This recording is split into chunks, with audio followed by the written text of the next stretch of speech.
Okay, here are my thoughts on the Shimano Di2 setup, where I upgraded from SRAM, an older SRAM NX SX sort of setup that came stock with this 2022 Mondraker eCrafty, and I had trouble shifting it, so I wanted to go with a electronic shifter.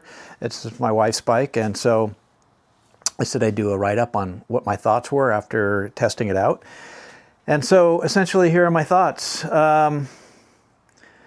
Well, first of all, the install went pretty well. I did have to adjust the B-screw after the first couple rides. I don't know why, it just kept coming loose, but that seems to be okay now. I had to do some micro adjustments on the derailleur. It's weird, it was only in third gear it would start clicking in third gear, like it wanted to shift one way or another. Turned out it was trying to shift to second gear. So you can do micro adjustments for the whole thing, just kind of like adjusting the cable on a regular mechanical shifter. You adjust it a little bit and it's going to adjust the whole thing one way or another. So anyways, I adjusted it outboard a click and that went away. So that worked well. And then I let a friend take it for a ride too to get his comments back. So these comments about how this thing works is it's basically both of our comments here.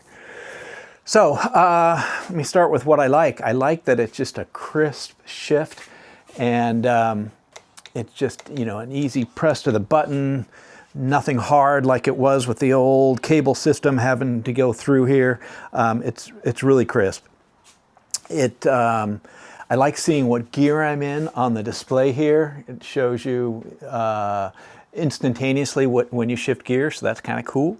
So went for the Cues model, the lower budget model of the derailleur. I used the XT shifter because, well, I don't know, it sounded better. It did cost 50 bucks more, but it it was able to shift two at once there, which I thought would be handy. What I don't like about it is the wire routing. You can see here this is just flimsy, how the way it comes out of the rear triangle and into the derailleur. That can easily get caught on something and it's going to rip this wire apart, and then you're dead in the water. And then routing it through behind the front chain ring is a little iffy there too. I think I have it as about as stable as I can get it.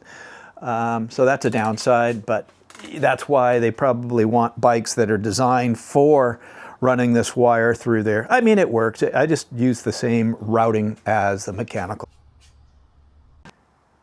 Yeah, the XT shifter has two levels to the shifter, meaning you can press it lightly, it's going to shift, and you continue to press through a click point, and you get some feedback there, and it's going to shift again, the second shift. What I found was that first click is not really much of a click. You don't feel it when you're out mountain bike riding, and so you end up always doing this double shift on it, and that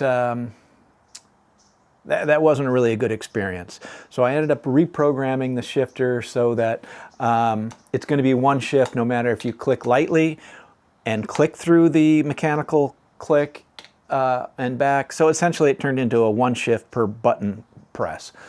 I could have got the Cues shifter, which is what I recommend because it's smaller. It does just one shift, and you know, you want to shift 2 gears, press the button twice. I mean, that's 3 gears, press the button 3 times, and it'll remember it and it'll catch up. So I don't know. I don't think the XT shifter was really worth it. The other thing was on the shifter is, you know, I'm just used to a mechanical shifter. When you're going to upshift and you press that lever, you're pulling a cable and stretching the spring in the derailleur, and you feel that you're downshifting, right? And when you come to first gear, you press that lever and it won't go any further. You know you're in first gear and you just got to grind out the hill. There's no more gears left. With this, you always have the same feeling to it. You can be in first gear, and if you're not looking at the display, you don't know if you're in first gear, and you just keep pressing. There's no no feedback with your thumb, I guess is what I'm saying when in for first gear or any of the gears, even the last gear, right? The 11th gear in this case. So anyways, both the upshift and the downshift buttons feel exactly the same. So you can easily forget which one is which, or if your thumb's out of place. Where on a mechanical one, those two feel totally different, right? The downshift is that lever that you're pulling the cable in, and then the upshift, you're clicking a button as letting the spring tension out as gear by gear. So, you know, that's kind of a downside to the electronic shifters. Maybe I'll get used to that after some time, but. Now, as far as the auto shifting, I just found it just doesn't work all that well for mountain biking. On the road, it works fine, but mountain biking, you're always coming along, and all of a sudden you got to hit a steep hill, and you need to pull 4 or 5 gears just to get there. This system just doesn't know you're about to hit a hill, so you hit the hill, and it's going to try and downshift when you're going up this hill, and it just doesn't work well. You can't get down 4 or 5 gears quickly, right? So yeah, you could always manually press it while you're in auto shift, but you tend to forget because you're used to it shifting by itself, and now you come up to a hill and it's like, what button is this? And I don't know. Anyways, it's just better for me to have it in the manual plus mode. So it's really mostly manual. It's just that when you're coasting, it's going to shift up and down for you.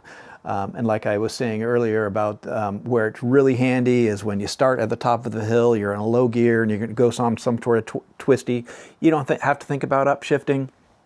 Just go through, have a good time, and when you get down to where you have to pedal, it's going to be in the right gear depending on how fast you are. I had a case where I started in second gear at the top and went through a bunch of twisties, and when I went to pedal, it was already in 9th or 10th gear, and I pedaled right out the bottom. It was very nice. Never even heard it shift.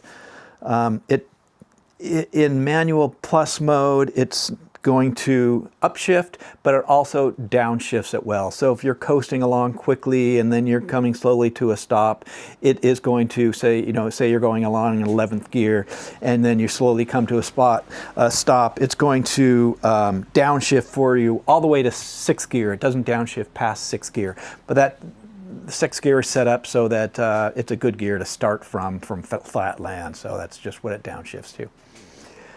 So, all in all, I like that feature, like the way it cleanly shifts, just don't like the way this cable is routed, and I don't know, we'll see how the longevity is. This is supposed to last a long time, we'll see. So anyways, give it a try yourself.